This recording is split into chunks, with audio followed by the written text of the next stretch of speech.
Hello friends, welcome to my YouTube channel Diwakar inspires India. और आज की वीडियो में अपन जानने जा रहे हैं, आपके सामने स्लाइड शो ही हो रहा है कि 27 साल की अपने बेटे के वीर से माँ यूँ बनी दादी। तो आज की इस वीडियो में हम अपन 3-4 चीज़ों के बारे में डिस्कस करेंगे।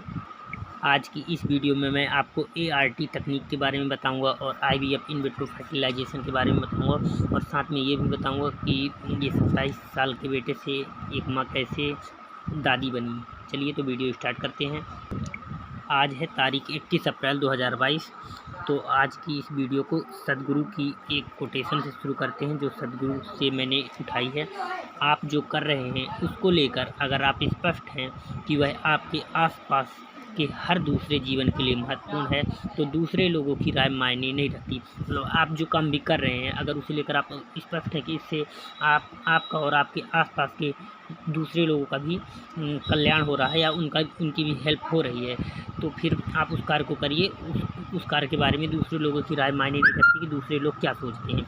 आप अगर समझ रहे हैं कि ये कार्य महत्वपूर्ण है, दूसरों के लिए भी महत्वपूर्ण है, तो आप उसको बड़े शौक़ से कीजिए। चलिए तो वीडियो स्टार्ट करते हैं।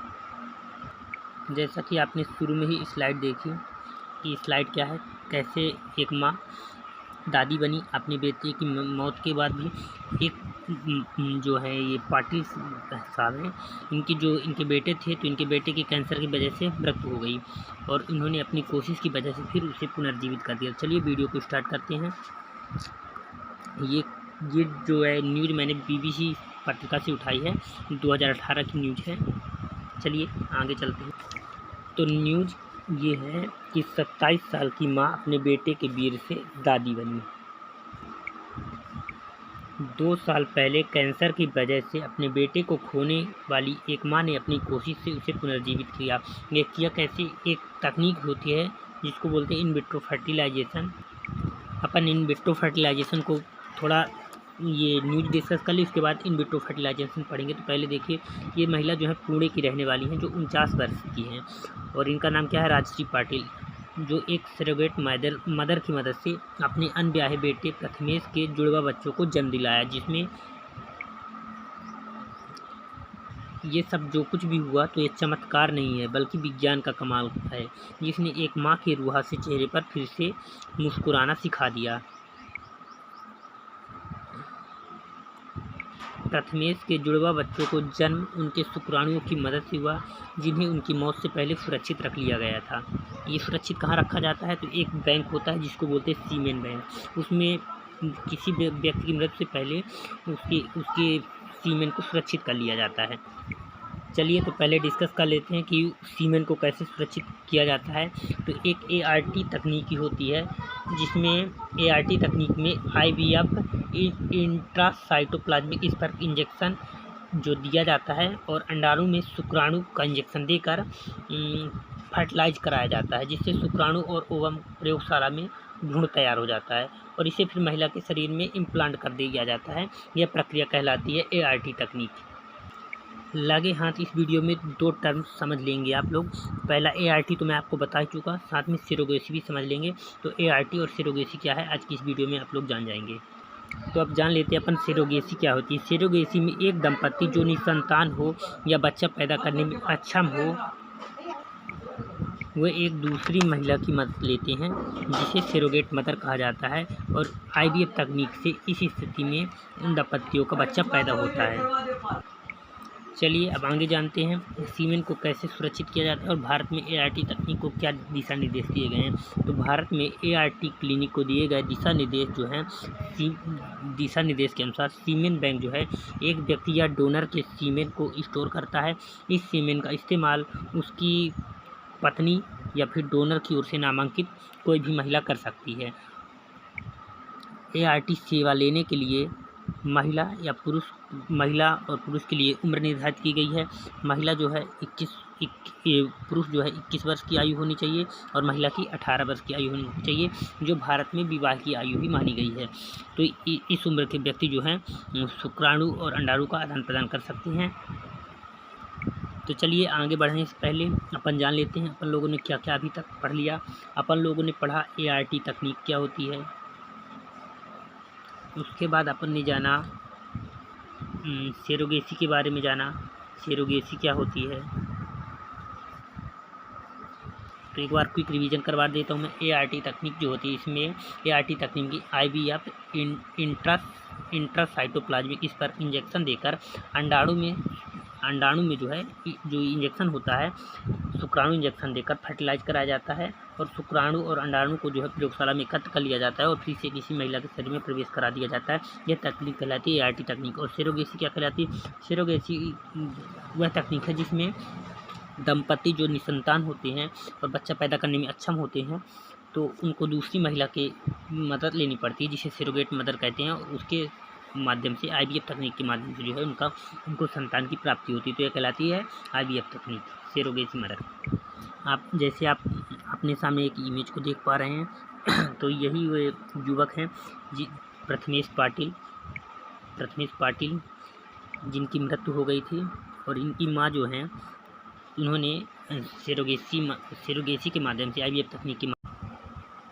तो आप सामने देख पा रहे हैं ये प्रथमेश पाटिल हैं, जो कि राजश्री पाटिल के बेटे हैं।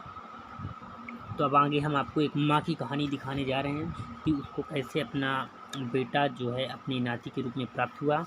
तो जो प्रथमेश पाटिल हैं, वो पुणे के सिंघल कॉलेज में पढ़ाई करते थे। वहाँ से पढ़ाई कंप्लीट करने के बाद आगे की पढ़ाई के लिए जर्मनी चले गए 2010 में। और 2010 में ही पता चला कि उन्हें ब्रेन का ट्यूमर हो गया है, जो कि एक ख़तरनाक स्तर पर पहुँच चुका है। उसके ब्रेन के ट्यूमर का इलाज करने के लिए उनके वीर को संरक्षित कर लिया गया। इस वीर का सरोगेसी में इस्तेमाल किया गया और 35 वर्षीय सरोगेट मदर ने एक बच्ची और एक बच्चे को जन्म दिया।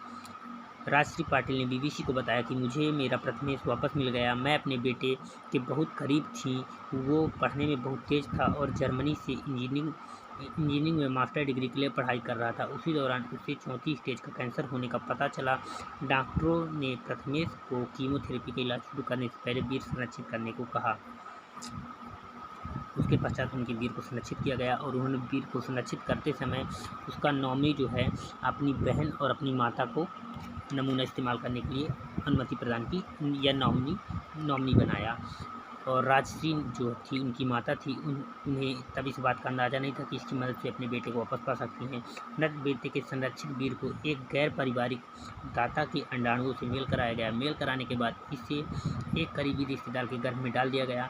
27 साल के जवान बेटे के संरक्षित वीर का इस्तेमाल कर राजश्री ने सरोगेट प्रेगनेंसी में प्रथमेश के बच्चों को 12 फरवरी को जन्म लिया।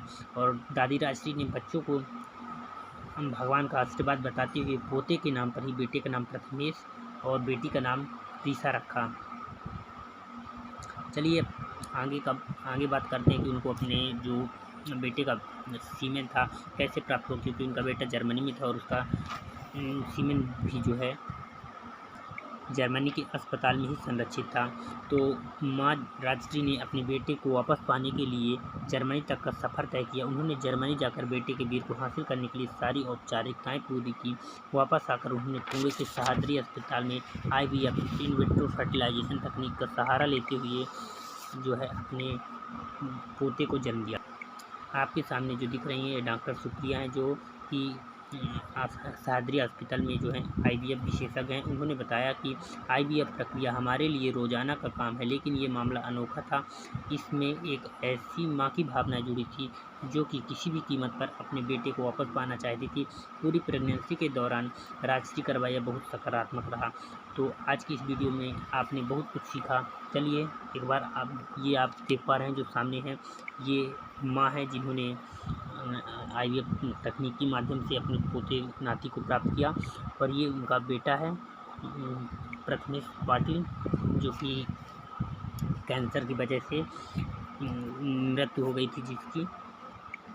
अब मैं आज इस मुद्दे को क्यों लेकर आया, मैं पढ़ रहा था हाल ही में जो है 2020 में भी एक बेटे की मृत्यु हो चुकी है कैंसर की वजह से, कीमोथेरेपी की वजह से। और उसके जीन को जो है गंगाराम अस्पताल में जो है संरक्षित रखा गया है।